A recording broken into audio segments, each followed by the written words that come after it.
So hey guys, welcome back to the channel. I am Bipul Singh, a second year undergrad student at Delhi Technological University. तो guys आज की जो video होने वाली है वो होने वाली है आईपीयू के ही एक गवर्नमेंट कॉलेज के ऊपर जिसका नाम है चौधरी ब्रह्म प्रकाश गवर्नमेंट इंजीनियरिंग कॉलेज। तो इस कॉलेज का जो रिव्यू है वो हम उसी के किसी स्टूडेंट से करवाएंगे जिसका नाम है गगन शर्मा, जो कि वहाँ पे एक थर्ड ईयर के स्टूडेंट है। इस वीडियो को स्टार्ट करने से पहले अगर आपने हमारे पहले के एपिसोड्स नहीं देखे हैं कॉलेज इनसाइडर सीरीज के नाम पे तो उनको जरूर जाके चेकआउट करना। उसमें हमने जितने भी टॉप के आईआईटीज, एनआईटीज, ट्रिपल आईटीज है उनको ऑलमोस्ट कवर कर दिया है एंड फ्यूचर में भी जितने भी आईआईटीज, एनआईटीज बचे हैं उनको जरूर कवर करेंगे। तो उसके लिए चैनल को सब्सक्राइब जरूर कर लेना ताकि तुम्हें अपडेट मिलता रहे। तो चलो फिर इस वीडियो को स्टार्ट करते हैं। Hello Improda, I am Gagan Sharma, third year information technology student at Chaudhary Brahm Prakash Government Engineering College. तो गगन, सबसे पहला मेरा क्वेश्चन है कि कॉलेज का कैंपस दिखने में कैसा है एंड अगर कैंपस एरिया की बात करें तो वो कितना है कॉलेज का? नंबर्स की बात करें तो 8.5 एकड़ में हमारा कॉलेज फैला हुआ है। सो ये छोटा लग सकता है कुछ लोगों को, बट अगर हम कंपेयर करें इसे नंबर ऑफ स्टूडेंट्स के लिए तो ये बहुत एडिक्वेट स्पेस है और तुम्हें बहुत सारा यहाँ पे खुला एरिया मिल जाएगा। कॉलेज के आसपास कोई कंस्ट्रिक्टेड एरिया नहीं है जैसे कई कॉलेजेस हैं आजकल। सो कॉलेज में कौन कौन से कोर्सेज अवेलेबल हैं एंड हर साल कितने बच्चों का एडमिशन हो जाता है कॉलेज में? नंबर ऑफ सीट्स की बात करें तो इस कॉलेज में 3 कोर्सेज है, information technology, civil engineering and mechanical engineering. Civil engineering में 60 सीट्स होती है, इंफॉर्मेशन टेक्नोलॉजी में 60 सीट्स होती हैं और मैकेनिकल इंजीनियरिंग में 30 सीट्स हैं। ऑल्सो हमारे कॉलेज में एक और इन्वायरमेंटल इंजीनियरिंग का कोर्स था जो कि अब डिसकंटिन्यू हो गया। जब वो रिकंटिन्यू होगा उसकी भी लगभग 30 सीट्स होती है हर साल। तो कॉलेज की लोकेशन कैसी है एंड गगन अपने स्ट्रगल्स बता भाई, कॉलेज पहुंचने में क्या क्या दिक्कतें फेस करता है? कॉलेज की लोकेशन की बात करें तो ये जाफरपुर नाम के एक विलेज में है जो नजफगढ़ के आगे है। तो यहाँ पे पहुँचने के लिए कोई डायरेक्ट मेट्रो सर्विस नहीं है। नियरेस्ट मेट्रो स्टेशन नजफगढ़ है और वहाँ से तुम्हें आधे घंटे की बस लेनी पड़ती है। और यहाँ पे 3 बस सर्विसेज जाती हैं और तीनों रश आवर्स में बहुत भरी हुई मिल सकती है तुम्हें। तो और बस स्टॉप से आगे भी तुम्हें थोड़ा चलना पड़ता है। तो ये चीज़ ध्यान में रखना अगर तुम्हें चलना बिल्कुल पसंद नहीं है तो। और कॉलेज के आसपास ज़्यादा डेवलप्ड एरिया नहीं है, मॉल्स वगैरह नहीं है, गांव का एरिया है। देयरफॉर अगर तुम्हें बाहर घूमने का बहुत ज़्यादा शौक है तो फिर इस कॉलेज में तुम वो नहीं कर सकते। ज़्यादातर टाइम हम भी फ्री टाइम में कॉलेज में ही बैठे रहते हैं, बाहर रेयरली कोई जाता है। और अगर तुम्हें पार्टी वगैरह करनी है तो उसके लिए तुम्हें जब कॉलेज से वापस जा रहे होते हो तभी करते हैं। किसी मेट्रो स्टेशन के पास द्वारका मोड़ की तरफ तुम्हें सारे अपने आउटलेट्स मिल जाएंगे जहाँ तुम पार्टी कर सकते हो। सो गगन, तेरा कॉलेज गवर्नमेंट कॉलेज है तो आई गेस फीस भी उसकी काफ़ी ज़्यादा कम होगी। तो एक बार फ़ी का स्ट्रक्चर पूरा डिस्क्राइब कर दे एंड क्या क्या स्कॉलरशिप है कॉलेज में अवेलेबल उसके बारे में भी एक बार बता दे। तो फीस एक ऐसा पॉइंट है इस कॉलेज का जो बहुत अच्छा है। इन टोटल तुम्हारी फीस होती है 40,000 के अराउंड, जो कि इंक्लूड करता है तुम्हारे यूनिवर्सिटी में जो फीस जाती है, तुम्हारी जो ट्यूशन फीस है और भी जितनी भी फीस है इंफ्रास्ट्रक्चर से रिलेटेड सब तुम्हारी उस 40,000 में कवर हो जाती है। एज फॉर स्कॉलरशिप अपॉर्चुनिटीज़ भी इस कॉलेज में बहुत अच्छी है। जैसे फॉर एग्जांपल एक स्कॉलरशिप है जो फॉर मोर देन 80% मार्क्स लाने वाले स्टूडेंट्स को मिलती है। तो वो स्कॉलरशिप है लगभग 11,000 पर ईयर पर सेमेस्टर एंड ये चेंज होती रहती है, लाइक हर साल बढ़ती ही है कुछ 100-500 रुपये। और पर सब्जेक्ट अगर कोई स्टूडेंट अच्छे मार्क्स लाता है लाइक 97% तो उसे लगभग 1,000-5,000 रुपये स्कॉलरशिप मिलती है डिपेंडिंग अपॉन उसके कितने अच्छे मार्क्स आए हैं। ऑल्सो हर ईयर के टॉपर को एक स्कॉलरशिप मिलती है जो कि है 5,000 रुपये। सो इन टोटल तुम्हारी फीस अगर तुम सारी स्कॉलरशिप को हटा दो तो बहुत कम रह जाती है। आई मीन 15-20 हज़ार ही रहती हैं। तो गगन, कॉलेज का इंफ्रास्ट्रक्चर कैसा है? आई मीन वहाँ की क्लासरूम हो गई, वहाँ की लैब्स हो गई, क्या वो सब वेल मेंटेन्ड है? एंड अगर मैं कॉलेज की लाइब्रेरी की बात करूँ तो वो कैसी है कॉलेज की? ऑलराइट, सो इंफ्रास्ट्रक्चर की अगर बात करें तो जो स्टैटिक इंफ्रास्ट्रक्चर है जैसे साइज हो गया लाइब्रेरी का, ये लाइब्रेरी में बुक्स हो गई जो एक बार खरीद के ख़त्म हो जाती है, वो बहुत अच्छा है। क्लासरूम का साइज बात करें तो वो भी बहुत अच्छा है क्योंकि जब स्टार्टिंग में बना था ये कॉलेज तो उसी टाइम ये सब सामान आ गया था। सो एज फॉर मेंटेनेंस इतना अच्छा नहीं है। जैसे फॉर एग्जांपल अगर तुम क्लासरूम की बात करो तो तुम्हें वो एयर कंडीशन तो नहीं मिलेंगी, और डेस्क भी जो है वो थोड़े पुराने हैं। बट क्लासरूम का साइज बहुत अच्छा है as for number of students, like almost double ही है number of desk compare to number of students. और क्लासरूम्स तुम्हें खाली भी बहुत मिल जाती है। एज फॉर लैब्स, लैब में भी यही है कि इक्विपमेंट्स सारी हैं और एडिक्वेट नंबर में अवेलेबल है। तो तुम्हें सीखने में कोई परेशानी नहीं होगी, कोई चीज़ तुम्हें अगर लैब में सीखनी है। और इंफ्रास्ट्रक्चर की बात करें तो ग्राउंड भी बड़ा है, आई वोंट से कि बहुत बड़ा है, बट एडिक्वेट साइज का है, और छोटे छोटे पार्क्स बने हुए हैं साइड साइड में। ये भी वही बात है कि वेल मेंटेन नहीं है। और इंफ्रास्ट्रक्चर की एक और हमारे कॉलेज में रिसेंटली अब बन रहा है एक इनोवेशन सेंटर। सो उसकी बिल्डिंग अंडर प्रोग्रेस है। एज फॉर कैंटीन कॉलेज की, तो कॉलेज में कैंटीन बस एक ही है, और आसपास भी तुम्हारे पास खाने की ज़्यादा ऑप्शंस नहीं है। ओके, तो गगन भाई कॉलेज की प्लेसमेंट कैसी है एंड इंटर्नशिप कितनी मिलती है कॉलेज में, और कॉलेज में कौन कौन सी कंपनीज आती है उसके बारे में एक डिटेल इन्फॉर्मेशन दे दो हमारी ऑडियंस को। प्लेसमेंट की बात करें तो इस कॉलेज के प्लेसमेंट रिकॉर्ड बहुत अच्छा नहीं है। आई मीन एक ईयर ऐसा भी गया था यहाँ पे जहाँ बिल्कुल प्लेसमेंट नहीं हुई थी। रिसेंटली चीज़ें बहुत इम्प्रूव हो रही हैं।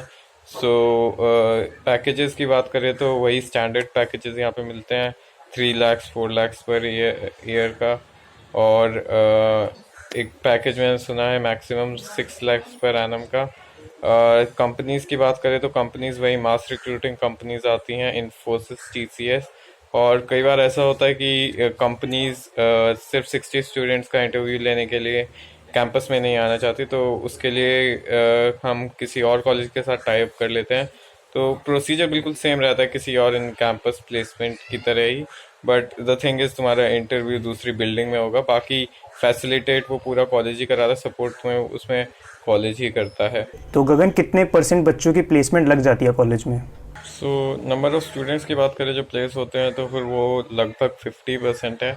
आई मीन लगभग 20 स्टूडेंट प्लेस हो जाते हैं अगर 40 का बैच है, या लगभग इतनी सिर्फ डिजर्विंग लोगों को यहाँ पे प्लेसमेंट मिल पाती है। तो कॉलेज का कभी गवर्नमेंट टैग का यूज़ हुआ है, मतलब उसको कोई फ़ायदा मिला है गवर्नमेंट टैग कॉलेज का।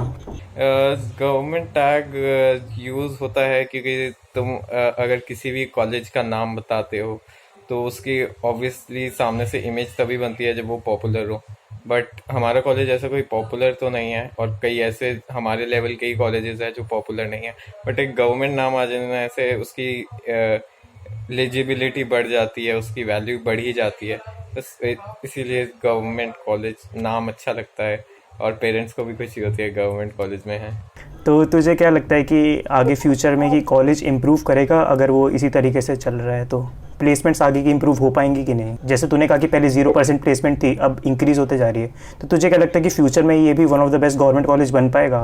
प्लेसमेंट में इम्प्रूवमेंट की बात करें तो ये बहुत इम्प्रूवमेंट हो रही है, क्योंकि कुछ साल पहले जहाँ 0 प्लेसमेंट थी वहाँ लगभग 50% प्लेसमेंट हो रही है।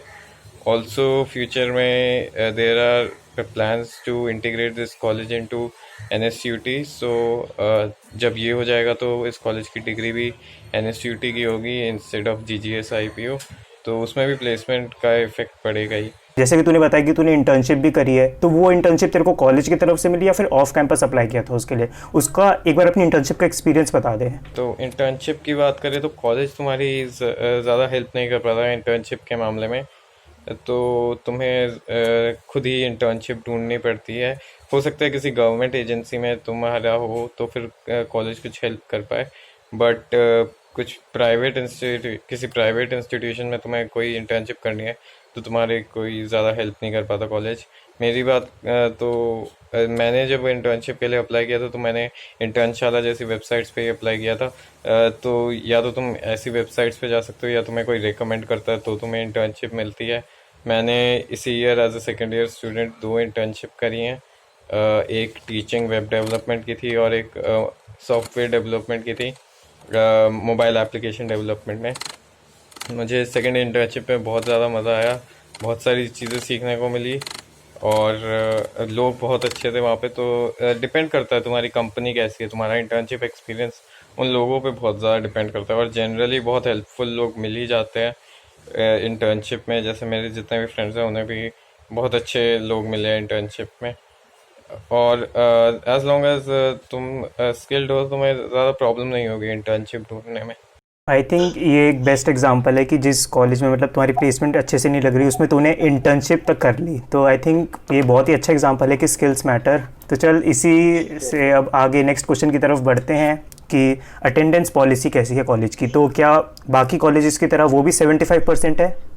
सो अटेंडेंस का टॉपिक हमारे कॉलेज में बहुत कंट्रोवर्शियल है। कुछ साल पहले ये बहुत लीनियंट थी। देयरफॉर अगर तुम कोई पुराने रिव्यू देखोगे इस कॉलेज के, तो यहाँ तुम्हें मिलेगा कि अटेंडेंस का तो यहाँ पे कोई ज़्यादा चक्कर नहीं है। बट रिसेंटली इसने पूरा यू टर्न ले लिया है और अटेंडेंस पॉलिसी बहुत स्ट्रिक्ट हो गई है। तो 75% अटेंडेंस जो ना मेंटेन करे उस स्टूडेंट को डिटेन कर दिया जाता है, दैट इज़ उसे ईयर रिपीट करना पड़ता है। तो इसके लिए कॉलेज बहुत स्ट्रिक्ट हो गया है। ऐसा नहीं है कि तुम्हारे 74% हो जाएगी तो तुम्हें डिटेन कर दिया जाएगा। थोड़ा कॉम्प्रोमाइज़ तो कॉलेज वाले भी समझ जाते हैं, इवन टीचर्स और इवन प्रिंसिपल भी समझ जाते हैं। और एज लॉन्ग एज तुम ज़्यादा छुट्टी नहीं लेते हो और तुम सारे सब्जेक्ट में पास हो रहे हो, तो तुम्हारे डिटेन होने के चांसेस कम ही हैं। तो गगन, इन जनरल अगर हम कट ऑफ की बात करें तो वो कॉलेज की कितनी रहती है? एंड अगर मैं मोड ऑफ एडमिशन की बात करूं तो क्या क्या मोड्स अवेलेबल हैं एडमिशन के लिए इस कॉलेज में? मोड ऑफ एडमिशन की बात करें तो इसका मोड ऑफ एडमिशन जेई का एग्ज़ाम होता है, उसके रैंक के हिसाब से इसमें तुम्हारा एडमिशन होता है। तो according to final round cut offs, IT की जो कट ऑफ जाती है वो इसकी कुछ लाख में ही जाती है, और सिविल इंजीनियरिंग और मैकेनिकल इंजीनियरिंग में तो और भी ज़्यादा ऊपर जाती है, मतलब ज़्यादा आसानी से हो जाता है तुम्हारा। प्रोसीजर ऑफ एडमिशन की बात करें तो पहले तुम्हारी एक ऑनलाइन काउंसलिंग होगी जो अंडर आईपीयू हो रही है एज ऑफ नाउ। और इसके बाद जब तुम्हारा सिलेक्शन हो जाता है किसी कॉलेज में, तो तुम्हें फिज़िकली अपने डॉक्यूमेंट सबमिट करने उस कॉलेज में जाना पड़ता है। तो इस कॉलेज में डॉक्यूमेंट्स का इतना वो नहीं है, फॉर्मेलिटीज़ नहीं है स्टार्टिंग में, एडमिशन के टाइम एटलीस्ट।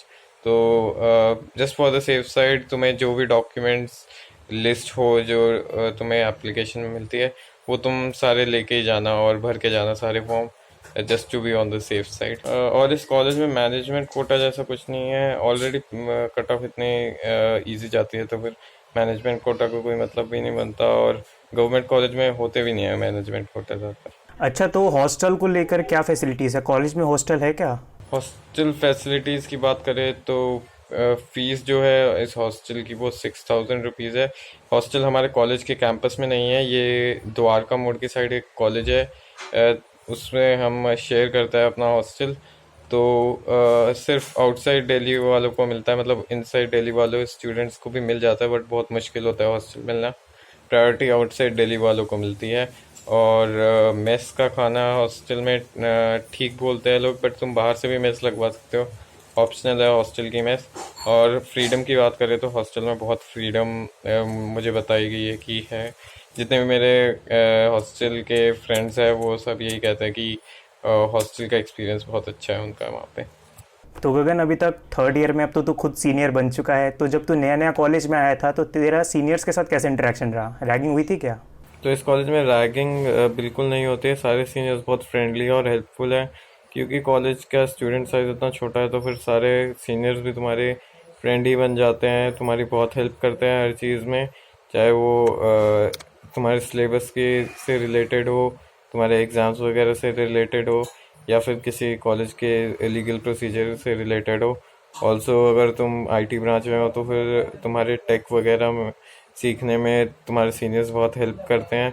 जब उनका फ्री टाइम होता है तो फिर वो सेशंस लेते हैं about coding, web development, application development. तो तुम्हें कुछ भी सीखना हो तो तुम फ्रीली अपने किसी भी सीनियर्स से जाके पूछ सकते हो, उनसे एडवाइस ले सकते हो। तो बहुत फ्रेंडली एनवायरनमेंट है सीनियर्स और जूनियर्स के बीच में।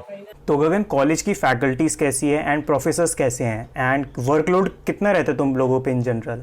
फैकल्टीज़ की बात करें तो फिर यहाँ पे दो तरह की फैकल्टीज़ हैं, एक contract and permanent. So contract faculties हर साल चेंज होती हैं। आई मीन तो ज़्यादातर ऐसा होता है कि एक बार जो कॉन्ट्रैक्ट फैकल्टी लग गई वो अगले साल भी आती है, बट ऐसा ज़रूरी नहीं है।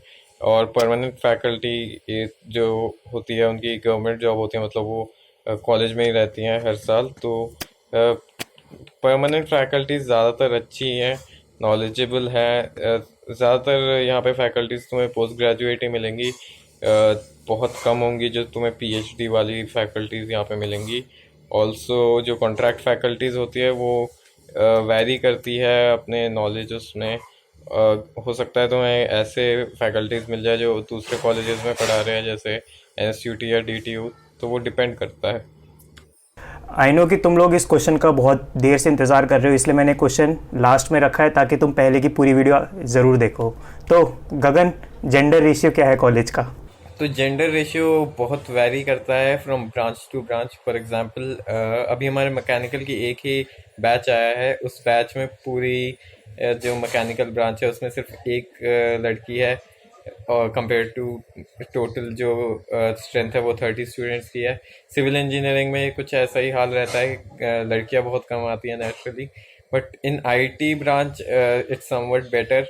तो आईटी ब्रांच में तुम्हें मिल जाएंगी 60 स्टूडेंट्स की क्लास में 8 लड़की, या फिर हो सकता है 10 या 6 भी हो सकती है, मतलब इसी रेंज में रहती है। बट सबसे कम तुम्हें मैकेनिकल और सिविल ब्रांच में मिलती है, और उससे बेटर आईटी ब्रांच में होता है जेंडर रेशियो। तो ये हो गई सारी तुम्हारी पढ़ाई लिखाई की बातें। अब जानते हैं फेस्ट के बारे में। अब जो कॉलेज की जो लाइफ होती है वो फेस्ट से काफ़ी ज़्यादा इफेक्ट होती है। तो गगन, कॉलेज के फेस्ट कैसे हैं और उसके बारे में एक बार डिस्क्राइब कर दे यार। ओके, सो कॉलेज का फेस्ट बहुत यूनिक कहूँगा मैं, क्योंकि ये इतना सिक्लूडेड एरिया में है। तो फिर अगर हम फेस्ट रखते भी है तो बहुत ज़्यादा लोग नहीं आते हैं, और देयरफॉर बहुत ज़्यादा स्पॉन्सर वगैरह हमें नहीं मिलता है। तो जो कॉलेज का फेस्ट होता है वो कॉलेज के स्टूडेंट्स ही ऑर्गेनाइज करते हैं, और कॉलेज के स्टूडेंट्स ही पार्टिसिपेट करते हैं। देयरफॉर बहुत ही ज़्यादा होम ग्रोन सी फीलिंग आती है फेस्ट में। और जैसे अगर तुम्हें कोई इवेंट वगैरह रखवाना है फेस्ट में, तो फिर उसके लिए तुम्हें बहुत बड़ी ऑर्गेनाइजिंग कमेटी से पास नहीं करवाना पड़ेगा। तुम जस्ट किसी भी सीनियर को बोल दो कि मुझे ये इवेंट ऑर्गेनाइज कराना है, मुझसे बोल दो कि ये इवेंट ऑर्गेनाइज कराना है, और वो इवेंट हो ही जाएगा एज लॉन्ग एज तुम्हें पार्टिसिपेंट्स मिल जाए उस इवेंट के। बहुत मज़ा आता है फेस्ट वगैरह में, स्पेशली क्योंकि तुम ही सारी चीज़ें ऑर्गेनाइज करते हो। तो जब वो सक्सेसफुल होता है तो खुद को बहुत खुशी होती है। नॉट ओनली फॉर फेस्ट, बाकी जो फ्रेशर्स पार्टी वगैरह होती है उनके लिए भी स्टूडेंट्स खुद ही ऑर्गेनाइज कराते हैं। तो फिर बहुत अच्छा लगता है जब वो सक्सेसफुल हो जाती है। और अगर तुम ऐसे टाइप के इंसान हो जैसे बहुत सुपरस्टार्स वाले फेस्ट में जाने की आदत है जहाँ पे बहुत भीड़ हो, तो फिर ये दिल्ली में कॉलेज है तो तुम किसी और फेस्ट में भी जा सकते हो। फॉर एग्जांपल हमारी यूनिवर्सिटी का भी फेस्ट होता है, वहाँ तुम जा सकते हो। ऑल्सो डीटीयू, एनएसयूटी, आईआईटी, कोई भी तुम्हें उन फेस्ट में जाने से नहीं रोक रहा है। तो देयरफॉर फेस्ट मैं कहूँगा यूनिक मिलेगा। तो बात करते हैं स्पोर्ट्स की। तो गगन, कॉलेज में स्पोर्ट्स को लेकर कैसी फैसिलिटीज़ हैं एंड कौन कौन से स्पोर्ट्स अवेलेबल हैं कॉलेज में?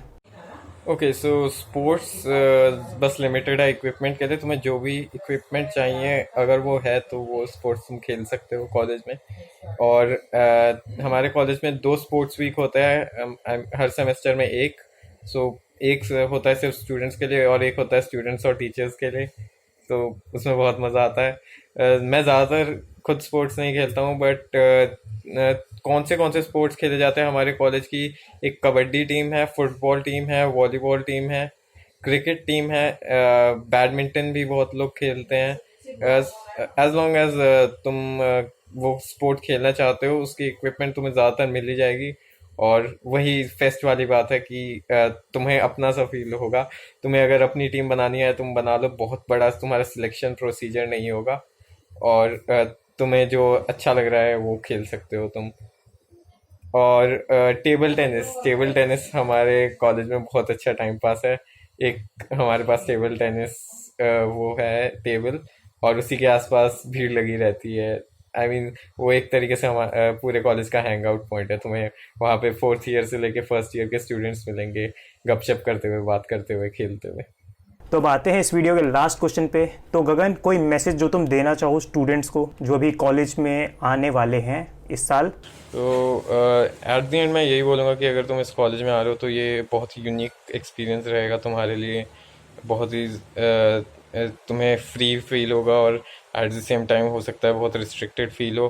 बट एट द एंड मुझे अपना ये कॉलेज बहुत पसंद है, और अगर तुम इस कॉलेज में आ रहे हो तो वेलकम। और ये मत सोचना कि इस कॉलेज में तुम्हें अपॉर्चुनिटीज़ कम मिलेंगी एज लॉन्ग एज तुम बहुत स्किल्ड हो और अपने टैलेंट को यूज़ करना जानते हो। डजेंट मैटर तुम किस कॉलेज में हो, तुम शाइन कर सकते हो और सक्सेसफुल बन सकते हो।